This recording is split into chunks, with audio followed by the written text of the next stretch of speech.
Ce matin, nous allons poursuivre notre étude sur les évangiles. Nous sommes toujours avec Matthieu chapitre 7. Matthieu chapitre 7, du verset 15 au verset 23. Et ce matin, nous allons voir un nouvel enseignement.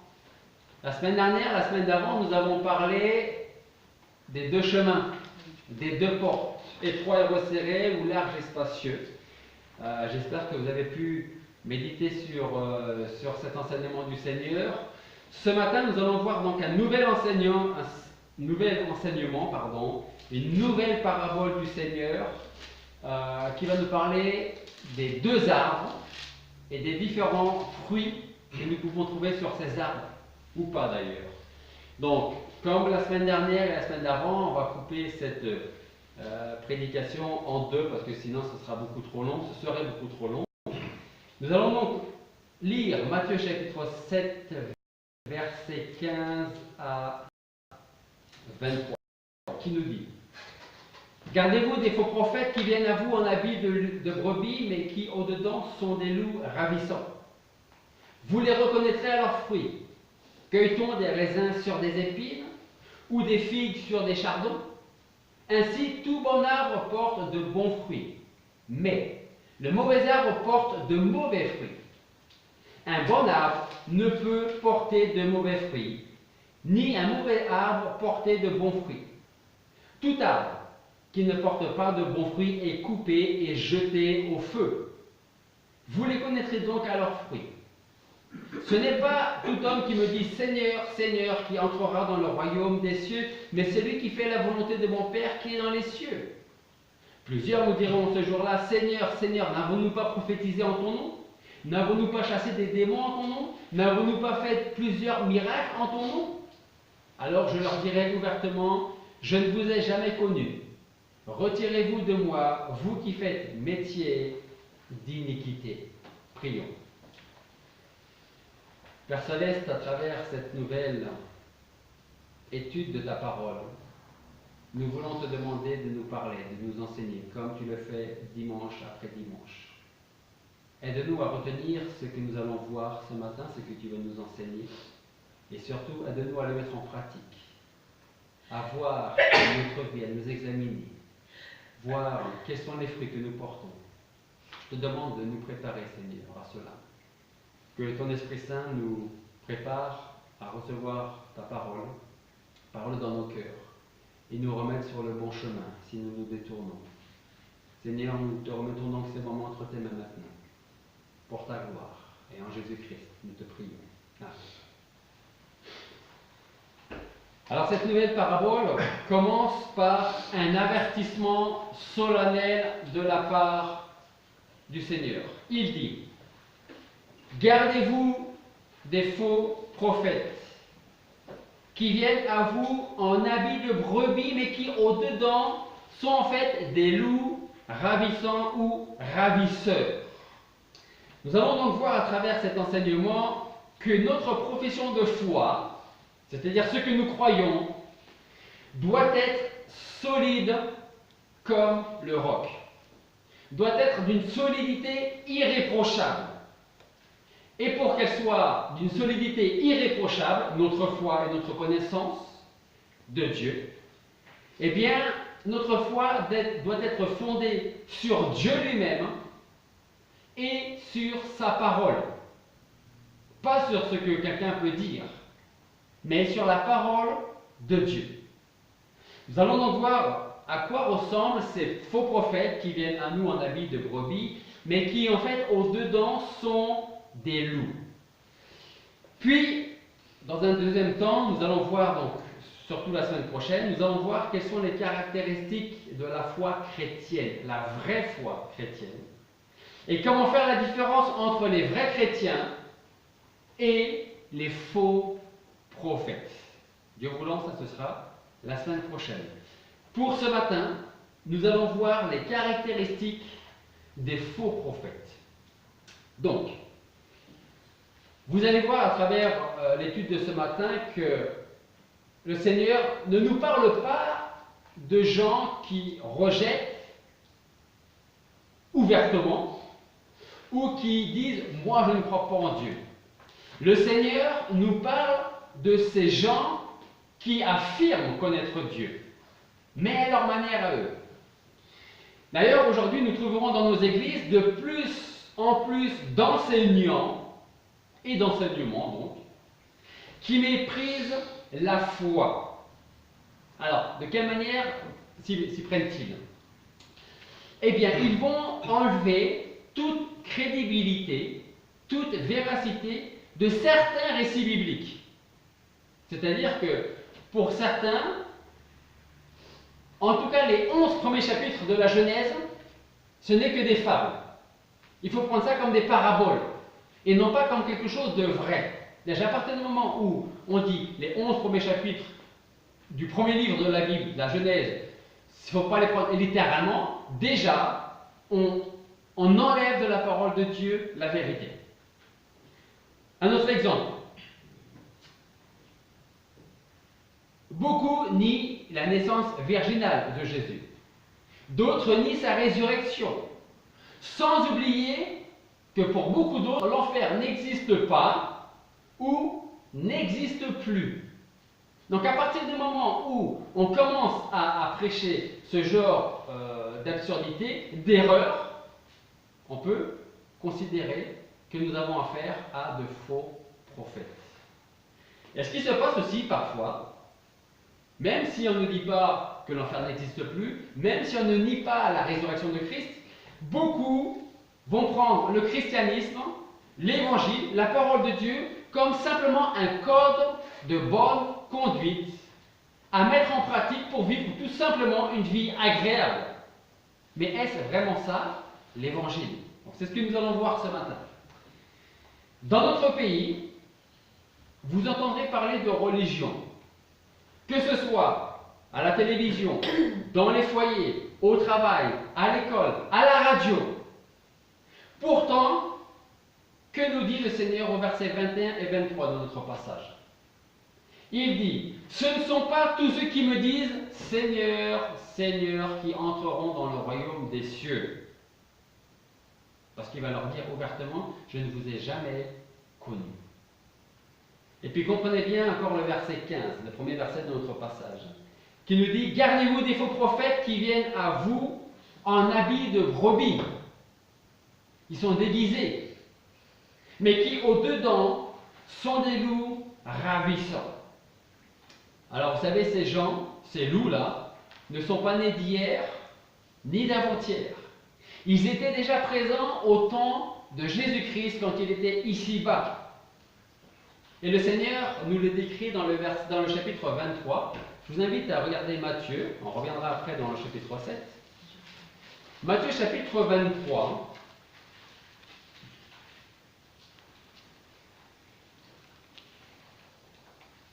Et je voudrais vous lire quelques versets, pratiquement tout le chapitre, mais on ne va pas lire tout le chapitre.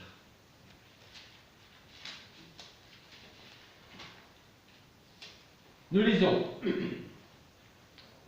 Jésus parla au peuple et à ses disciples et leur dit, les scribes et les pharisiens sont assis dans la chair de Moïse. Observez donc et faites tout ce qu'ils vous disent d'observer. Mais ne faites pas comme ils font. Parce qu'ils disent et eux ne font pas. Car ils lient des fardeaux pesants et insupportables et les mettent sur les épaules des hommes, mais ils ne veulent pas les remuer du doigt. Et ils font toute leur action afin que les hommes les voient, et ils portent de larges phylactères et ils allongent les franges de leurs vêtements. Ils aiment les premières places dans les festins et les premiers sièges dans les synagogues. Ils aiment être salués dans les places publiques et être appelés par les hommes maître, maître. Mais vous, ne vous faites pas appeler maître, car vous n'avez qu'un maître, le Christ, et pour vous, vous êtes tous frères. N'appelez personne sur la terre votre Père, car vous n'avez qu'un seul Père, celui qui est dans les cieux. Et ne vous faites pas non plus appeler docteur, car vous n'avez qu'un seul docteur, le Christ. Mais que le plus grand d'entre vous soit aussi votre serviteur. Car quiconque s'élèvera sera abaissé. Quiconque s'abaissera sera élevé. Et maintenant, écoutez bien comment le Seigneur parle aux scribes, aux pharisiens. il dit, malheur à vous. Il pourrait même dire faux prophète. Hein. Malheur à vous, scribes et pharisiens hypocrites, parce que vous fermez aux hommes le royaume des cieux et vous n'y entrez pas vous-même et vous ne laissez pas entrer ceux qui veulent y entrer. Malheur à vous, scribes et pharisiens hypocrites, parce que vous dévorez les maisons des veuves tout en affectant de faire de longues prières. Aussi, vous en recevrez une plus grande condamnation. Malheur à vous, scribes et pharisiens hypocrites, car vous courez la mer et la terre pour faire un prosélyte, et quand il est devenu, vous le rendez enfant de la gêne 2 fois plus que vous. Il continue en disant, malheur à vous, conducteurs aveugles, qui dites, si quelqu'un jure par le temple, cela n'est rien, mais celui qui jure par l'or du temple est lié. Malheur à vous, scribes et pharisiens hypocrites, car vous payez la dîme de la vente, de l'année, du cumin. Vous négligez les choses les plus importantes de la loi, la justice, la miséricorde et la fidélité.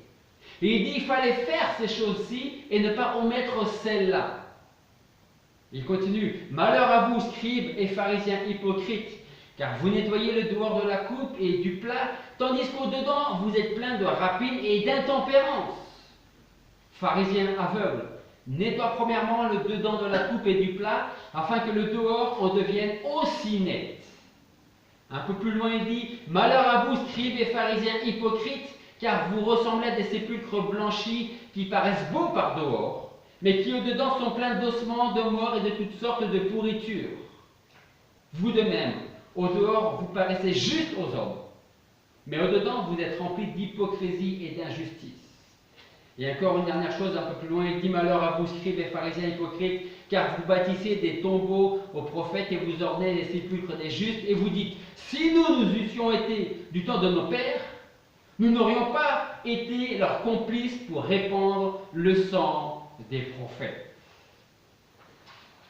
Alors à travers la description du Seigneur par rapport à ces faux prophètes, qu'on peut également appeler ces faux chrétiens, vous allez voir qu'à cause de personnes semblables, ces faux chrétiens, ces faux prophètes, beaucoup de pécheurs passent à côté de la vie en Christ. Ces gens, ces faux prophètes, leur promettent le ciel s'ils s'acquittent de cérémonies religieuses qui, pour certaines, sont très contraignantes.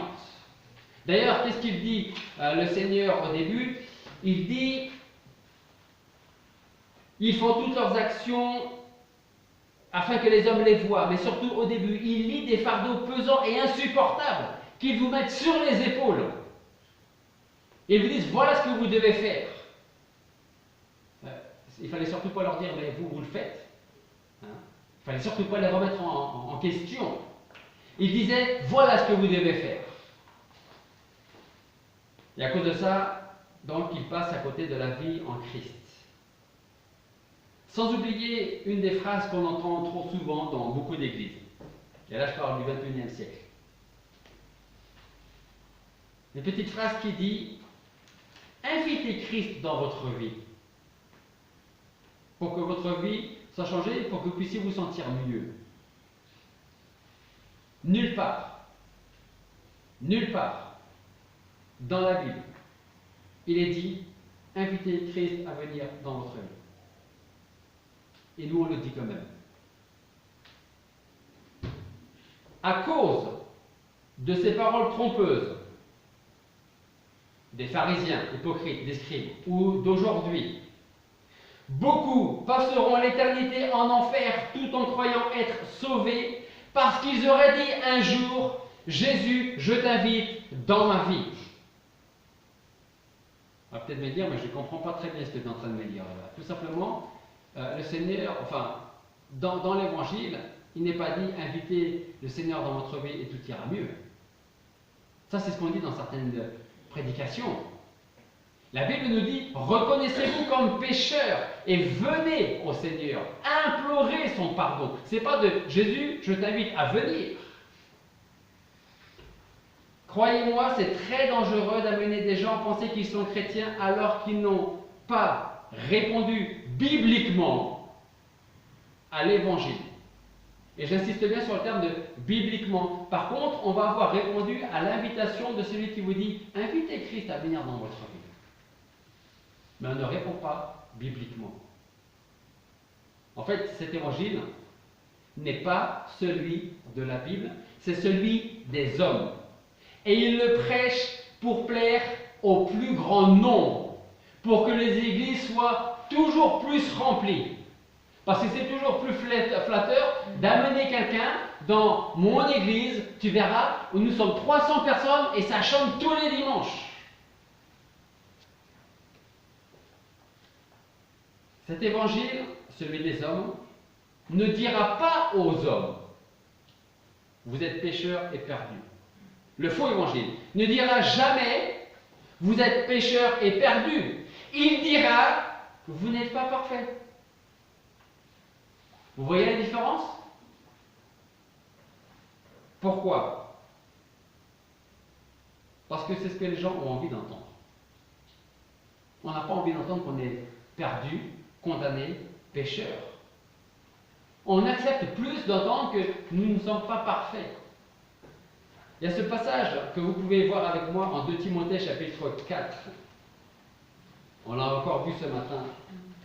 2 Timothée chapitre 4, les 4 premiers versets dans notre passage.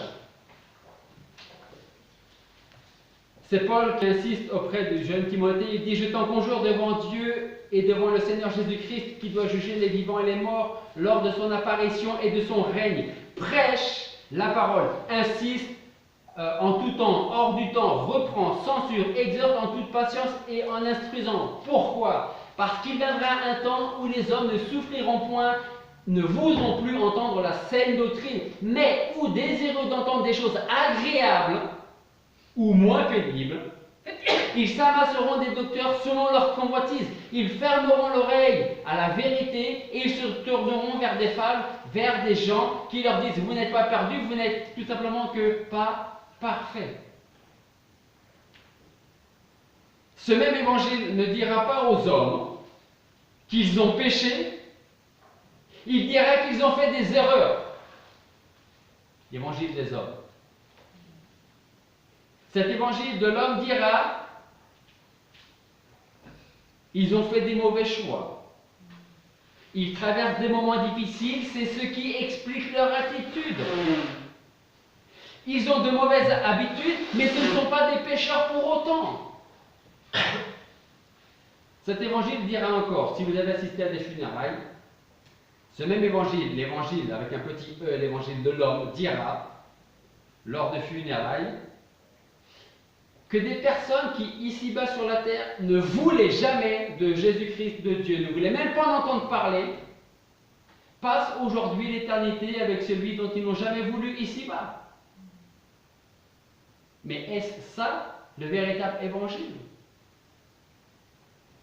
À cause de cet évangile, les pécheurs ne voient pas à quel point ils ont désespérément besoin d'un pardon radical, d'une rédemption radicale, d'un sacrifice radical, parfait, celui de Jésus-Christ. Quand on est imparfait, c'est pas la même chose que quand on est pécheur. Ils ne savent pas que leurs péchés, tout comme les nôtres, proviennent de leur nature pécheresse. Parce que ça, en fait, c'est en nous. C'est ce que nous sommes, c'est ce que nous voulons et c'est ce que nous désirons quand nous sommes dans le monde et que nous vivons comme le monde et avec le monde. Bientôt, au mois de juillet, en principe, si le message ne se trompe pas ou s'il ne veut pas sortir plus tôt, on va avoir le privilège de voir naître un enfant. Et on va se dire, et surtout les parents, qu'est-ce qu'il est beau, il est mignon, innocent. C'est vrai qu'à moitié. Pour le dernier mot, innocent. Pourquoi je dis ça? Parce que dès l'instant où nous venons dans le monde, nous venons dans le monde déjà avec des désirs qui sont contre Dieu. J'écoutais et ça m'a bien fait sourire, mais c'est tout à fait vrai et je vais vous redire ce que j'ai entendu. Quand on voit un jeune enfant, il ne sait pas encore marcher, il ne sait même pas se tenir debout, il est même incapable de tenir sa tête. On peut même le tenir avec une seule main comme ça. Mais lui, cet enfant, sait déjà qui est le patron. C'est lui. Et un petit peu plus tard, en grandissant, quand il va se mettre en colère, ou quand il va pleurer, je ne parle pas des pleurs parce qu'il est sale, parce qu'il a faim, parce qu'il a mal aux dents. Je veux dire, il pleure parce que vous venez de le poser et parce que vous l'aviez dans les bras depuis 2h30 déjà. Et puis il est dans son lit, il se crispe. Ça, c'est une colère. Une mauvaise colère. Et puis il disait en même temps, vous savez pourquoi Dieu a fait l'enfant aussi petit? C'est pour pas qu'il puisse vous tuer. Et il disait, vous savez pourquoi Dieu l'a fait aussi mignon? C'est pour que ce ne soit pas vous qui le tuiez. Et puis en grandissant, il faut dire que ce n'est ni le diable, ni le monde qui ont eu besoin de venir nous chercher, vous chercher. Parce que nous nous reposions déjà sur eux. Ils nous donnaient exactement ce que nous désirions, ce que notre cœur voulait. Nous étions convaincus que le monde nous aimait autant que nous aimions le monde. Nous étions convaincus que le monde était un lieu confortable pour nous. Nous pouvions trouver tout ce que nous voulions. Voilà pourquoi beaucoup pensent qu'ils n'ont pas besoin d'être sauvés. Ils pensent seulement avoir besoin d'aide. Ils ne pensent pas avoir besoin de la bonne nouvelle du vrai évangile. Ils pensent avoir besoin seulement de bons conseils pour pouvoir vivre une vie agréable. Qu'est-ce qu'ils disent? On n'a pas besoin d'évangile, disent-ils. On veut juste les moyens pour vivre heureux. Tout ça à cause du faux évangile, à cause des faux docteurs, qui viennent en habit de brebis, mais qui au-dedans sont des loups. Aujourd'hui, on ne dit plus aux hommes qu'ils sont pécheurs parce qu'on pense qu'ils le savent, mais ils ne savent pas qu'ils sont pécheurs.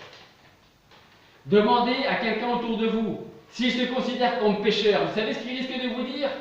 Quand je vois le journal télévisé, quand je lis la dépêche, votre journal, mon journal, et que je vois ce que un tel ou un tel a fait, c'est lui le pécheur, c'est pas moi. Le véritable évangile dira tout simplement le contraire.